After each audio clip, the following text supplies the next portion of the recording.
When I listen to the original bossa nova music, I'm transported to Rio de Janeiro in 1962, and when I listen to Molam, I can see the golden sunset shimmering in the water of the green rice fields. I can taste the cañao, I can smell the rain and the two-stroke in the air. And when I listen to Henryk Górecki's Third Symphony, I can taste the dust from the lime plaster as the girl scratches the prayer into the wall of the Gestapo cell. Sinfonia Pieśni Żałosnych is so brutally potent, I cannot listen to that without shedding a tear.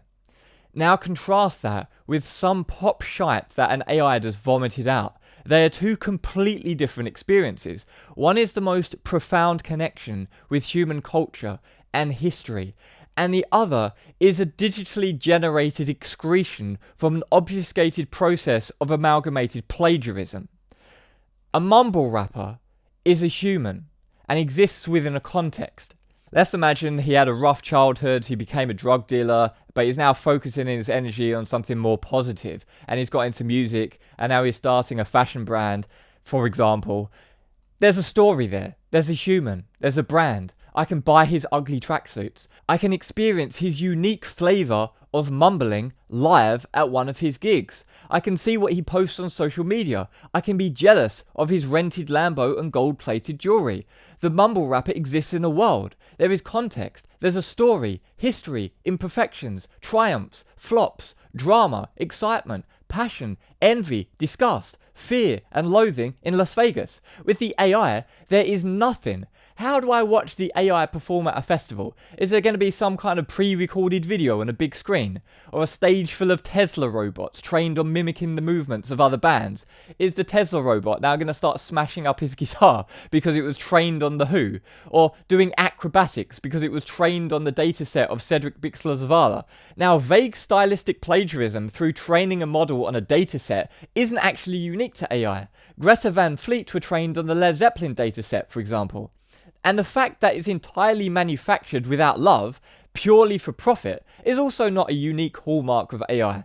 That was already exemplified by the Backstreet Boys, and that there's zero genuine creativity is also not unique to AI, since Nickelback exist. Now, regardless of the merits of those bands I just mentioned, they still, at the very least, exist within some context. AI-generated music does not. If AI produced something amazing, some surround sound, atmos, immersive sonic bliss experience, I'd still rather listen to authentic local samba musicians in Brazil.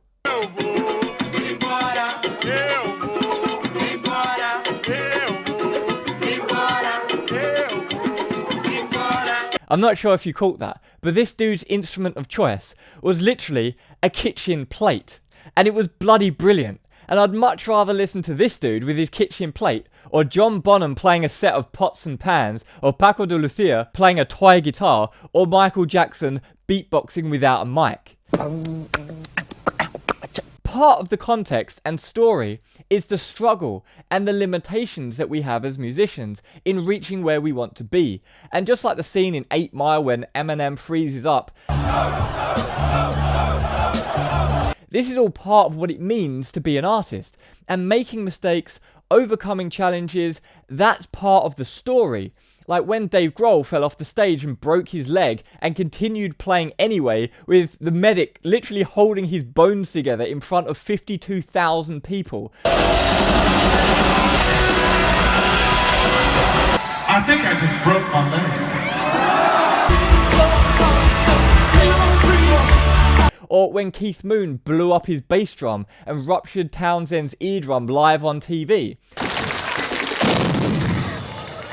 When you remove the context and just isolate the audio, you end up with nonsense. Because in a way, it's very much like making love to a beautiful woman. When you remove that context, what are you left with? Isolated thrusting. And if you're the type of person who's happy with on-demand thrusting devoid of any human context, you'll be pleased to hear that Japanese ingenuity has you covered. In conjunction with the metaverse, you can now truly take the blue pill and fully plug yourself into the matrix. You'll be pleased to hear that your future consists of intravenous nutrition and your own personal sterile virtual reality, where you can enjoy endless entertainment carefully tailored to keep you docile, compliant, and incapable of imagining any happiness to be found in the real world. Robert Nozick's original thought experiment from his 1974 work Anarchy, State and Utopia, which influenced The Matrix, was supposed to be an argument against isolated hedonism. It was supposed to be self-evident that you don't want to plug yourself in to the experience machine. Yet 50 years later, it seems that a lot of people are lining up to do that. Now, I'm not going to say that these people are wrong. There's no objective wrong here.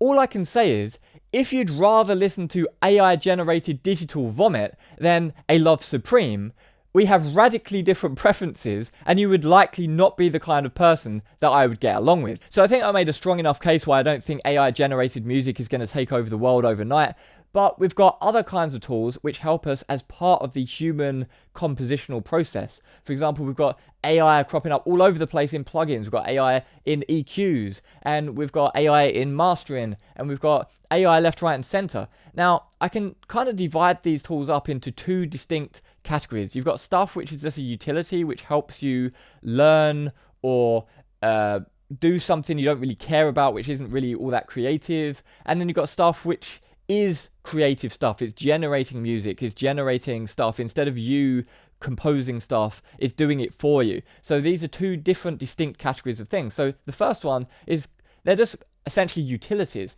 Now, you can use large language models to do research on genres that you don't even know existed. And you can find out really cool stuff. Like there's so much really cool African music that no one really knows about. And you just dig into these crazy genres of music. There's so much really cool music out there that a lot of people don't know about. But with an LLM, you've just got like the most knowledgeable person on music ever who's just chatting to you. That's amazing. Game changing. I love that. And then with AI mastering, for example, and AI EQs and stuff like this, again, that if it's just a utility, I've got nothing wrong with that whatsoever. If it works, then fine. The problem is it doesn't work most of the time. AI mastering just doesn't, it's just not good. It's just more likely to harm your audio quality than improve it. It's really bad, and it's not new. AI mastering has been a thing for years and years and years.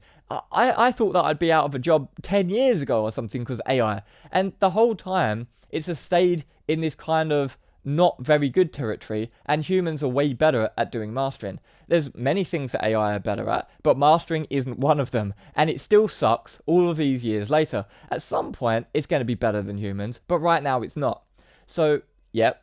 There's nothing wrong, in my opinion, with these kinds of tools. They're just not that good right now. The EQ, automatic EQ thing, it's just not that good. I don't know why it would just slow me down having an AI in my EQ. I don't want an AI in my EQ. I want to use my EQ myself. I know what to do with the EQ. I don't need an AI to mess things up for me. It's like coding as well. Often you'll chuck a complex chunk of code into an LLM and say, fix this. I don't know what's wrong with it. Just fix it.